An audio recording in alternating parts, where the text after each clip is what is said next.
Y entonces las tensiones entre la China y el Japón obedecen a eso.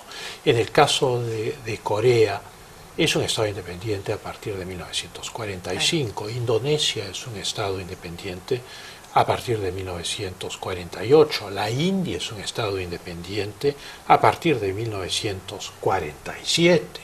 Estamos hablando de estados muy jóvenes en su forma actual que van a una afirmación poderosa de su identidad y de su poder creciente. Así como la China está desarrollando una flota, la India también aceleradamente está desarrollando una flota. Así como la China va construyendo puertos en Pakistán, en Myanmar, que es Birmania, en Vietnam, la India va construyendo puertos también en distintos puntos del Océano Índico. De tal manera que esa es la razón por la cual los Estados Unidos han trasladado una parte importante de su flota del Atlántico al Pacífico y han declarado que ellos van a construir lo que ellos llaman el pivote en el Asia, partiendo de su alianza estratégica con el Japón. De tal manera que acá hay nacionalismo, que no hay que subordinarlo a los temas económicos, es tan o más importante que los temas económicos, reivindicaciones históricas, confrontaciones con Occidente, y en el fondo el Japón es el principal aliado de los Estados Unidos en esa parte del Asia, y entonces estas tensiones reflejan toda esta realidad. Esta realidad no es simplemente una disputa marítima. Esto es una gigantesca afirmación que hoy la vemos entre el Japón y la China, pero que mañana podríamos verla entre la India y la China. Una enorme afirmación de los espacios a los cuales cada una de estas grandes potencias emergentes se siente con derecho.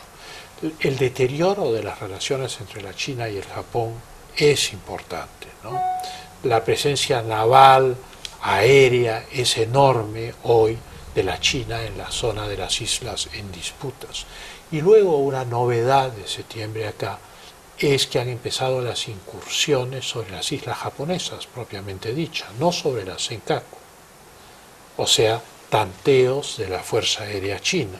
Y el 19 de enero hubo un casi incidente en el cual cazas japoneses despegaron en una alarma de máxima alerta frente al despegue de cazas chinos de Shanghái para hacer una de estas incursiones, y los japoneses para enfrentar la incursión. Naturalmente de ahí viene un juego del gato y el ratón que se ve en los radares. Cuando ya se aproximan, pues se cambia de rumbo, claro, y la emergencia se esfuma en las pantallas de los radares.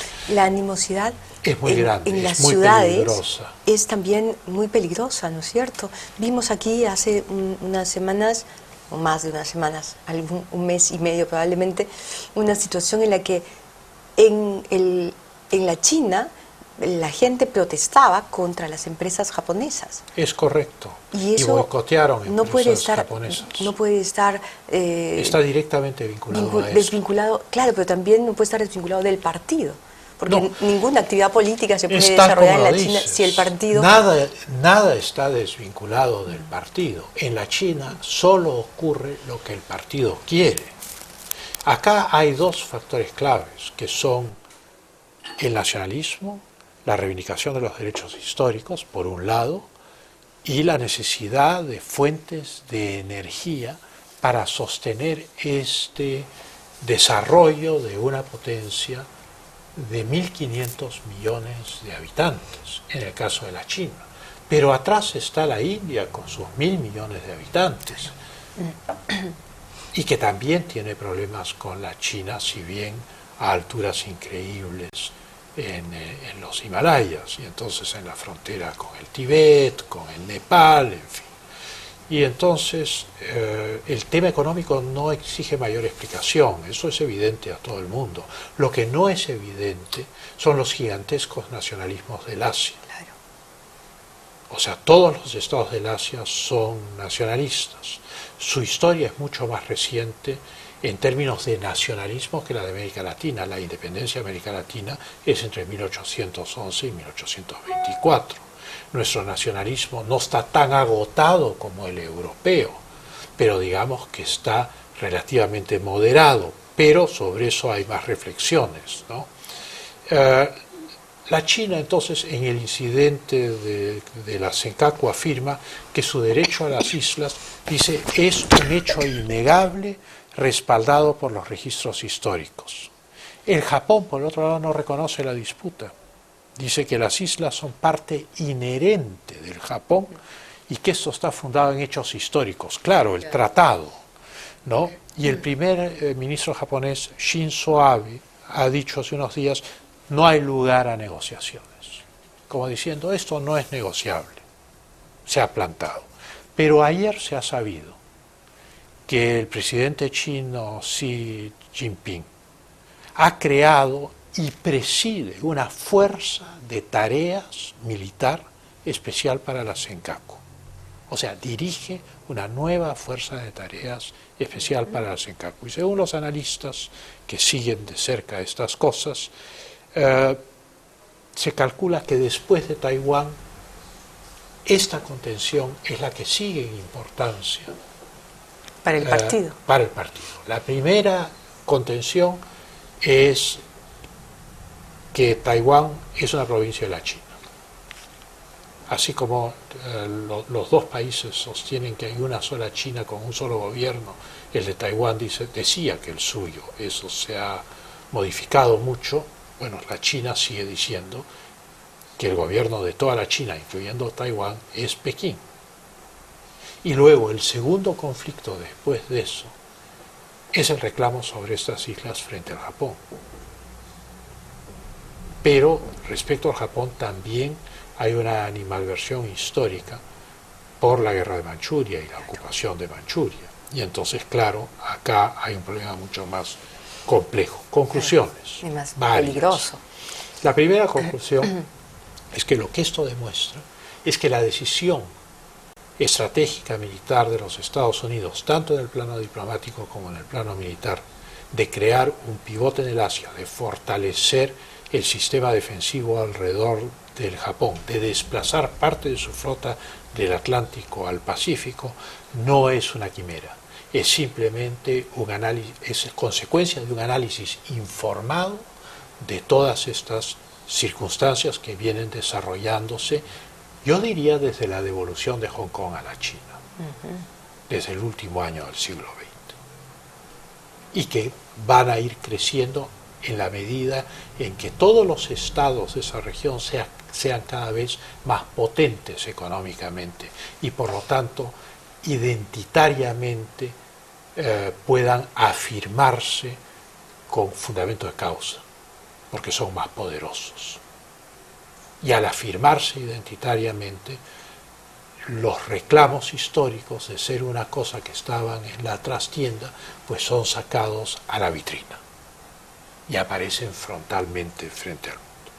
En segundo lugar, no hay que subestimar el factor económico. Pero hay algo que es más importante que el factor económico, y esto es la psicología de masas. Vivimos en una época, primero el nacionalismo es muy intenso en el Asia, pero en el mundo entero vivimos en una época en que ya no podemos juzgar el nacionalismo con los parámetros del pasado. Esto es con la experiencia europea de la Segunda Guerra Mundial, presuponer que todo nacionalismo es una dictadura militar. Todo eso son juicios de valor de una parte del mundo. Lo que ocurre en el Asia es nacionalismos con otros fundamentos, con otros telones de fondo y mucho más vigorosos que los nacionalismos que existen en el resto del mundo. Y entonces no podemos juzgar el surgimiento de los nacionalismos asiáticos, digamos, con la vara de la experiencia europea de la década del 30 y del 40. Esto es otra ecuación, es otra dimensión, además una dimensión gigantesca, un estado como la China, que es el primer exportador mundial, que tiene 500 millones de habitantes, un estado como la India, que está creciendo aceleradamente, que está construyendo una flota de alta mar, igual que la China, que tiene más de 1.000 millones de habitantes, representan ecuaciones muy distintas a lo que pudo haber ocurrido en Europa. Porque además todo esto se potencia con los factores tecnológicos. Esto es, la psicología de las multitudes queda potenciada por el marketing, la publicidad, el internet y la conectividad múltiple a todos los medios de comunicación que permiten estas tecnologías. No solo se ve en la China, se ve en el Perú, mal que bien se ha elegido un partido que se llama el Partido Nacionalista, que es el partido que gobierna hoy el Perú, correcto. Vemos toda una propaganda gastronómica de todo tipo de productos, etcétera, que se basa y se centra en el nacionalismo. En el orgullo nacional. En el orgullo identitario. Ahora, ¿por qué ha ocurrido esto? Esto ha ocurrido porque el Perú se ha hecho fuerte. Y entonces cosas que no eran importantes en 1985 o en 1990, a medida que el país se consolida, pues salen del fondo de la trastienda y van a la vitrina. Este nacionalismo peruano no es solo gastronómico. La prosperidad trae el sentido de la fuerza, y el sentido de la fuerza tiene dos caras. Hoy vemos la papa a la huancaína y el lado benéfico, mañana podríamos ver otra cara. Y la tecnología es la gran caja de resonancia, de estos nuevos nacionalismos del siglo XXI. Y entonces América Latina no va a ser excepción a estos estas nuevas expresiones identitarias que se están dando en todas partes del mundo, donde se ha podido producir éxito económico, prosperidad y fortalecimiento de los estados. Muy interesante, pero también muy peligroso. Es otro mundo. No juzguemos este siglo con los ojos del siglo pasado. Este es otro siglo. Por supuesto. Gracias, Pancho. Muchas gracias. Como siempre, Cecilia. hasta mañana. Hasta mañana.